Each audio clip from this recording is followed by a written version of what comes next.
Well,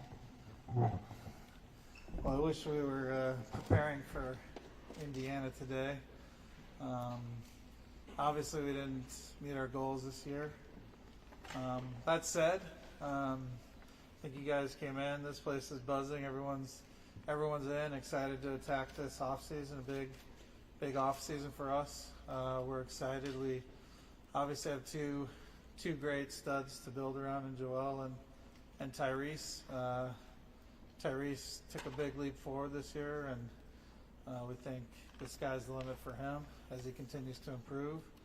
Joel was incredible for us, a warrior for us to the end. So we're excited about who we're building around. Got to tip your cap to the Knicks.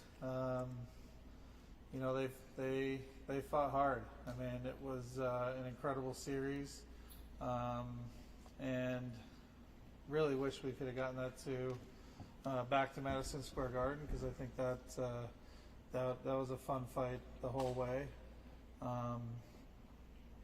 This offseason is a big one. I owe it to the fans, to ownership, to everybody, to get this team in a place where we're competing for championships, and we obviously didn't achieve that this year. But again, we're very well situated to use all the tools, trade, free agency, draft, to upgrade the team, and we're going to put every single effort into that. Coach Nurse is going to be right there with us. Besides our two great players, we think we have one of the best coaches in the league, and we're excited for the offseason. Everyone raise your hand for questions, please. We'll start with Gina. No mics? No mics. Okay, gotcha. I'll repeat the question then. All good. Just, Daryl, the way the season went, how do you sort of balance, obviously, building around Joel, but then also having a team that can win without him, just given that if he does suffer an injury or something like that, just how to play without him on the floor? Yeah, I thought we really challenged Coach Nurse this year. That long stretch without Joel was tough. I feel like I could have done a better job with the players so that we were in a better spot to win without him.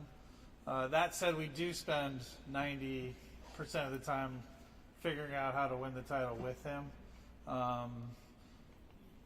It can't be a big focus how we play without him. We know that team can't win a championship. It's really just how do we manage through it better.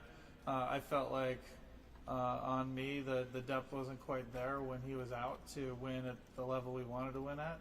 I do think it was good for Tyrese and his development that he had to carry a huge burden during that period. But it's, we spend most of our time on how to win when Joel is here. I think that's the right thing, but we'd like to do better in those situations as well. David Murphy. What's your take on this year's draft, and do you think there can be some immediate help there? Immediate help probably never comes in the draft. In fact, there's really only like something less than 10 but greater than 5 players, picked in the range we're picking in that are good in the first year. That said, we don't really focus on the draft for help now. I do really love 16. I like the storylines have been that the draft is worse. I don't see that at all. Actually, I'm very excited about who's at 16. That said, like we as you might expect, we have all options on the table. Trade, into the future, so we keep more picks available for future trades.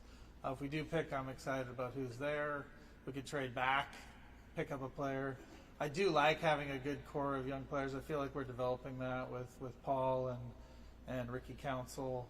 Hopefully, either the 16th pick or whatever pick we end up with in the draft. I do think you want to have a few young players who are pushing your vets, but we're mostly going to be a veteran-laden team. After an off season where there's going to be a lot of change, just except for Nick Nurse, Joel, and Tyrese, and Paul and Ricky, we don't know for sure who's going to be back next year. So Let's go to Austin and Kyle. Daryl, you've been on the record saying that you'll bet on a high-level star talent thinking about the options out there and guys that are maybe older talents, how much does your belief in Tyrese sort of influence your willingness to take the bet on older guys versus guys that are uncertain? Obviously, you have to factor in age, but we mostly are looking. We feel like we're in the window where we have to win now. We're mostly focused on getting the best players that fit with Joel and Tyrese. I think the storylines around how do you win in this league. I mean, for a good thing, I've been around quite a bit. I know there was a time when jump shooting teams couldn't win. Recently, you couldn't have bigs and win. Now the story is you have to have bigs to win. The reality is, like, you need very good players. You need better players than your opponents, and there isn't really a formula. To get to your specific question, I think as long as players are playing at a high level, we're focused on Joel and Tyrese, and we're focused on now. So you have to factor in age because I have to look at more than just one season. But the reality is, like, similar to we put most of our focus on the team when Joel is available. We put most of our focus on the now versus the future with where Joel is in his prime. I guess just to kind of follow up on that, I think you were asked this at the trade deadline about like whether Tyrese's stardom kind of plays into any of your like kind of decisions heading into the offseason. Now that you've been able to see what he's been able to do, I guess on a big playoff stage, I guess does that kind of factor into maybe instead of going after a max guy, maybe going after a guy that maybe fits better around JoJo and Tyrese? We definitely are looking at fit. I think one of the things that we're excited about is Tyrese. You know, a year ago it wasn't. If we had polled everyone in the media or all the GMs, it wouldn't have been unanimous that Tyrese could take that step forward that we hoped he could with James leaving and giving him a lot more responsibility. So we definitely look at fit. We're not really focused necessarily on the exact, bucket, whether it's max or role player or whatever. We're focused on getting the best players within the CBA constraints, which is basically like you only get so many, you only have so much money.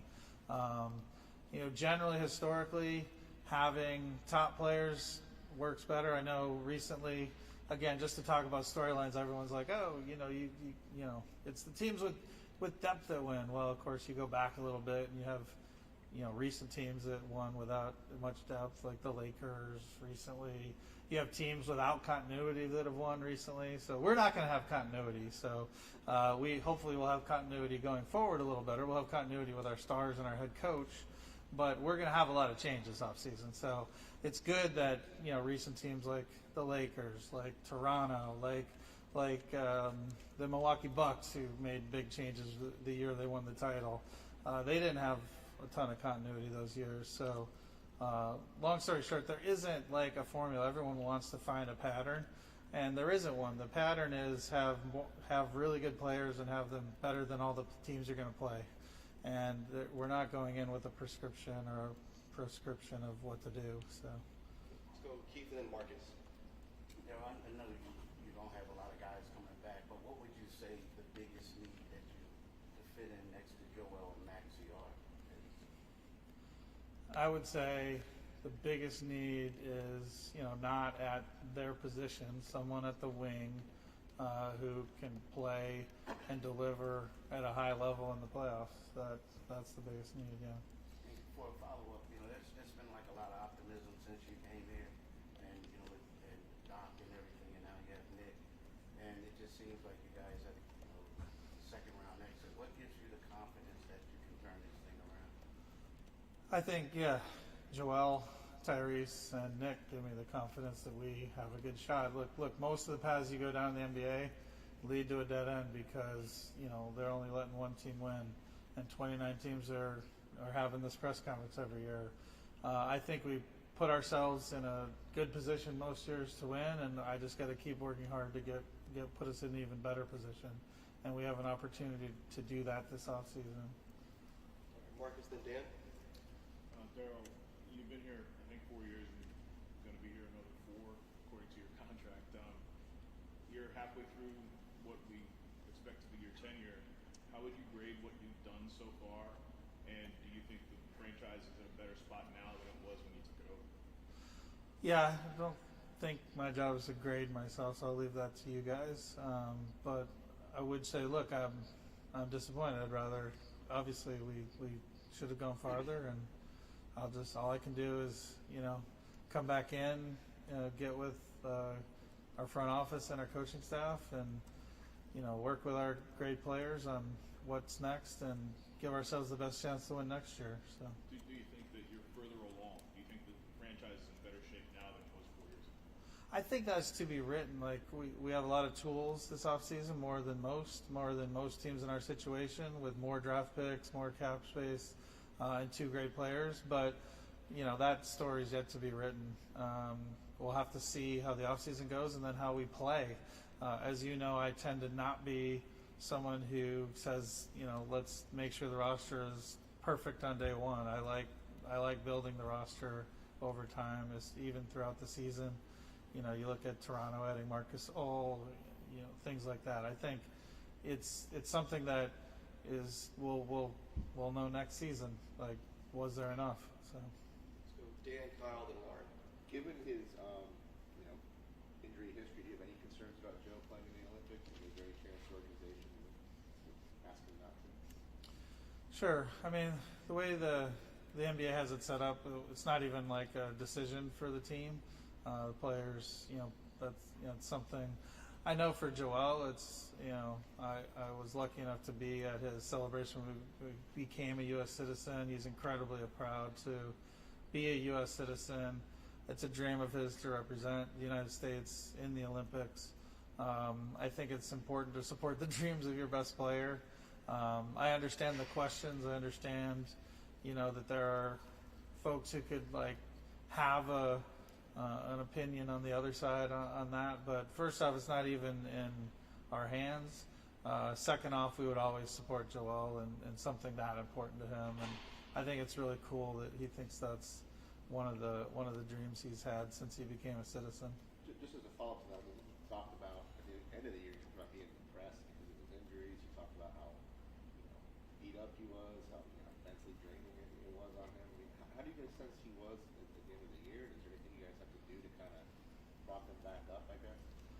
I think he was where anyone who went through what he went through and fought so hard in that series against the Knicks, who, gave us a fight. And I think moments after a big battle, you're probably going to get that from anyone who put everything into it, and he did. So, I think those comments were to be expected after losing a tough series where he fought so hard. Kyle, Lauren, then Josh. Daryl, last offseason, without relitigating the James thing, it seemed like the vibe was about money and maybe where James is at on the aging curve. If you guys go out this offseason and your big move is $50 million to a 34 or 35-year-old player, do you think it's fair for people to say, well, maybe you should have just re-signed James for whatever he was asking for at the time and not taken this year where it's just kind of a stasis year? It's hard not to relitigate it because you included it in the question. So I don't really accept the premise of the question. People are going to disagree. We never got to the point where we could even discuss contract with him. And I know people are saying this and that and everything, but that is literally a fact that we wanted to have those discussions with him and never did. So I guess I would not accept the premise. Definitely not against older play. If they can play basketball and they can fit with Joel and Tyrese, then we want them here. So. Okay, but separate question. Do you think Joel needs to change anything about whether it's how he plays, his physical makeup? Like, a lot of people have pointed to someone like Tim Duncan, who slowed down some knee issues that he had by slimming down and playing at a lighter weight. Have you guys had any discussions with him about that? And do you think that's something that he needs to do in order to be as healthy as he can be moving forward? I mean, every year we sit down. When I say we, it's myself, the head coach, our medical staff, and work with Joel on, hey, let's put a plan together. And luckily, we don't need to do much because Joel cares about this, as you might expect. It's his life more than anybody. And we have not done that yet, but for sure, for sure we're going to sit down and have a plan with Joel and figure out what's best. He's already sent me a few thoughts on things, but it's premature. Like we haven't had the official sort of sit down and like let's put that plan together. But I know Joel is trying to think through everything. Like how can he make sure he's at his maximal abilities, once the playoff rolls around. Lauren, Josh, then Derek.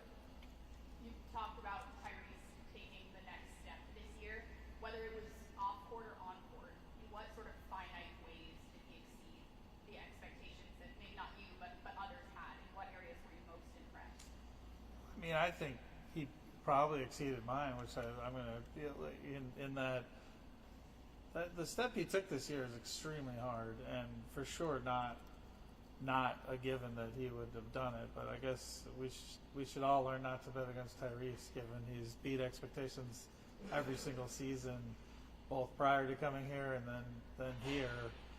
Look, you become the primary guy in the scouting report. That's a huge adjustment. Blitzes, you're the first guy on the film, and maybe sometimes the only guy on the film, especially when Joel was out. How to stop this that he does, how to stop that, how to guard the step back, how to guard the speed, and the fact that he even had a couple of games, especially early when Joel was out. I thought it was quite challenging for him. But to his credit, working with our coaching staff and watching a ton of video and then just getting used to how people are going to guard him, he really took that step forward.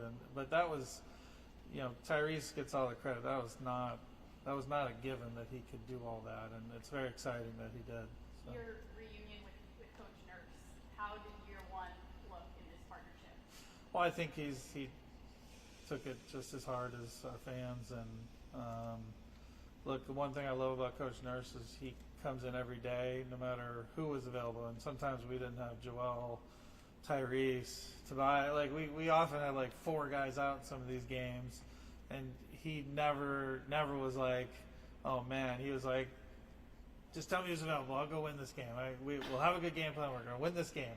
And obviously sometimes the reality of some of the teams we played smacked him in the face, but it didn't stop him from believing he was going to win the next game. But I was very impressed. Yeah, sometimes I'd be like, man, all these guys are out and we're playing one of the top players in the league. Like, that's going to be tough to win, but he always believed going into the game, which is why after the game I felt like he was always emotionally just completely wrecked. So, yeah. So. Josh, then Derek. Daryl, you brought up Ricky earlier. Him and Jeff were 2 guys that got converted to standard NBA deals this year.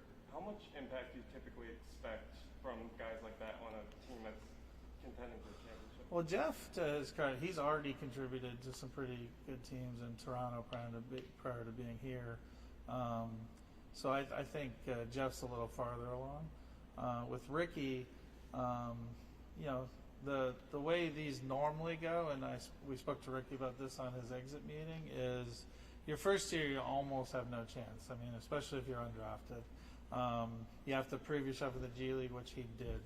The second year you have to really focus a lot on what you need to improve, and if you do that, you then need to give the coach a reason to play you, because you're probably not going to play a whole lot even in your second year. But I think with Ricky it could be defense, and so I think as long as his defense is at a high level, that when we take an injury or something next year and Nick is facing a really tough wing that maybe we're struggling to guard, he might go, you know what, I'm going to give Ricky a shot. Or it's multiple injuries like he had this year where he'll get a chance to play. And then I think sometimes you grab that job and you never let go. So that's how it can happen in year 2. Usually it's a little more into year 3, though, usually, just given where he was drafted and things like that. So.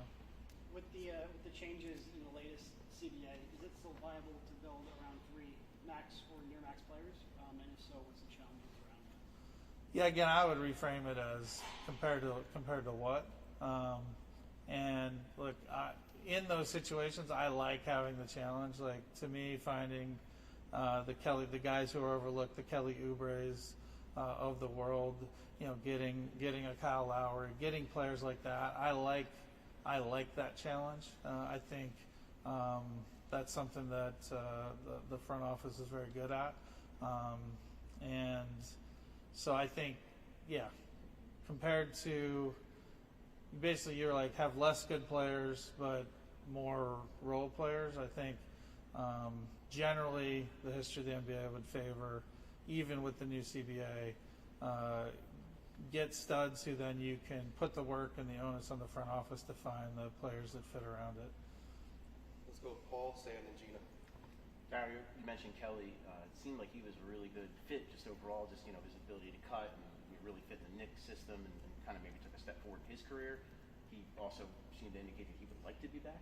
Is he a guy that you would have interest in if the kind of price and the stars align? We have interest pretty much all our free agents. It's just like we're definitely not getting them all back. It's just the reality of the league. Kelly was one that he was just such a breath of fresh air. Played so hard. Won over the city, which isn't easy. Gave us really, really key minutes in the regular season, the playoffs. So yeah, he's definitely someone that we have interest in. Yeah. Sam, Gina, then Noah. Yeah, I'm just seeing how his tenure with the Sixers came to a close. Do you still believe that Tobias can be a prominent contributor on the championship contender you hope to be, and do you think there's a chance that he's back? Tobias for sure can be a contributing player on a contender. In terms of back, I give the same answer I just gave. We have interest in all our free agents. It sort of goes with Derek's question, in that you're always trying to fit in as many good solid players as you can, given the CBA bucket that we're given.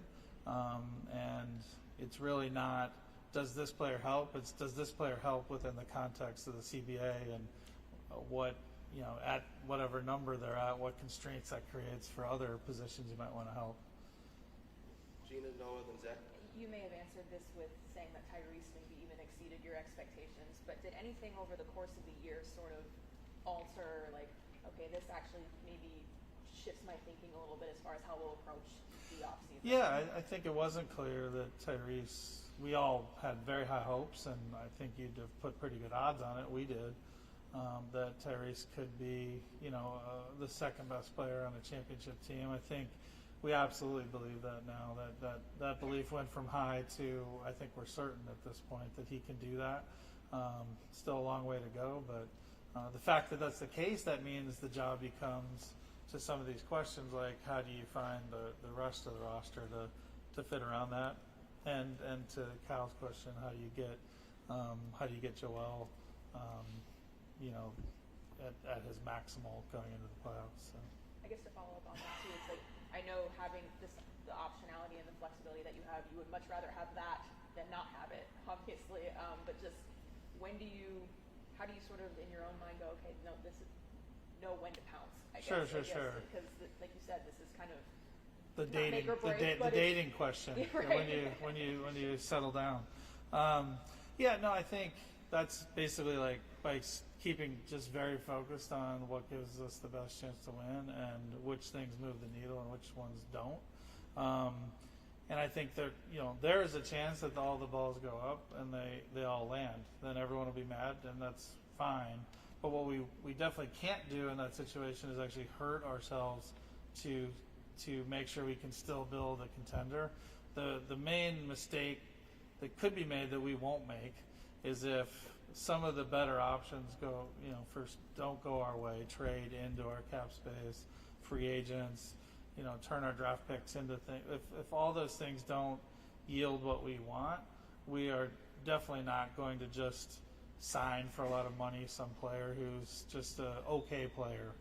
That's not happening, because that will be where we can't continue to build a contender around Joel and Tyrese. So in those scenarios, we'll be doing shorter deals and then using our draft picks to set ourselves up for trade or set ourselves up for the next opportunity when it comes. But we can't. We want to open all the doors to make ourselves a contender, but we can't close all the future doors unless we think the move we are doing can be the best team in the East at least. So. Noah, Zach, and Dave. Buddy Hield was a significant deadline picker. Talked about believing he fit nicely next to Joel and Tyrese. Obviously, he got pretty limited time next to Joel, but what do you make of his time here and the idea of him as potentially Yeah, I think at no fault to Buddy's. I think the fit was less good than I thought. He got, obviously most of his time was without Joel, but I thought when Joel was back that his impact and his shooting, that he'd get more open shots. He didn't, and so that's on me that it didn't work out as well as we hoped. I still think it was one of the better acquisitions. I was really happy he showed what he could do in Game 6, and based on how they're guarding us, what he can do. But for sure, I mean, there was no one more disappointed than him that he fell out of the rotation because I think Nick correctly saw, based on how they're guarding us, that it was hard for him to impact the game. And then when they changed up how they're guarding us, he did show what he can do. So. But yeah, I think Kyle Lowry and Campaign, both of them really added to the team, and I think so they were able to add at a high level. And then Buddy it didn't quite work as well as we'd hoped, but I do think going forward it still could work, depending on the other players that are around Joel and Tyrese. Zach, Dave, and Kyle. Joel spoke after Game 6 and was asked about the optionality that the team effectively has, and kind of turned it over to you and the rest of the front office. Is more your role than his? Even still within feeling that way, is there a level of desire on your end to have his input on whether it's specific personnel or archetypes of players that the team's looking to add? Yeah, all else equal, you definitely want Tyrese and Joel to feel good and comfortable about the players you're adding. They're so good, they can make any player work well or not work well. So I've always had a history of working with our top players, and obviously the coaching staff to make sure that everyone feels good about those acquisitions. There are some times where, basically, either the head coach or the front office or one of your better players, it's never unanimous. Like there are times when it's like, okay, two of those three feel good about how a player can help. Often you still often do it, and then over time they either prove that it's better than you think or worse than you think. And there have been times when I've thought someone wouldn't work as well and they work better. There have been times when Joel felt like, okay, I'm not sure about this, but then got very excited about that player. So you just have to have a lot of faith. The good thing is there's a lot of trust between all the key components, where you can take bets on players and feel generally good about how everyone's viewing it. Last two, Dave and Kyle. Like Kyle said, the top of this year's free agent market is a bit long in the tooth, I guess you could say. The track record of teams that are counting on mid-30-year-old players to be superstars in the playoffs has not been great in recent years. Yeah, like this year. Yeah. Right. But you can go back 1 year, 2 years. Well, I mean, we saw with James in the obviously age matters, and you're signing a guy that's, Miami was built around Jimmy Butler, who made, either the conference finals or finals like 4 times, 5 times, I can't remember. So it's not a factor in your mind. It's for sure. You have to factor in everything, including age. My point is that we can't use the fact that a lot of those key players were out in one season and now say this is some new thing.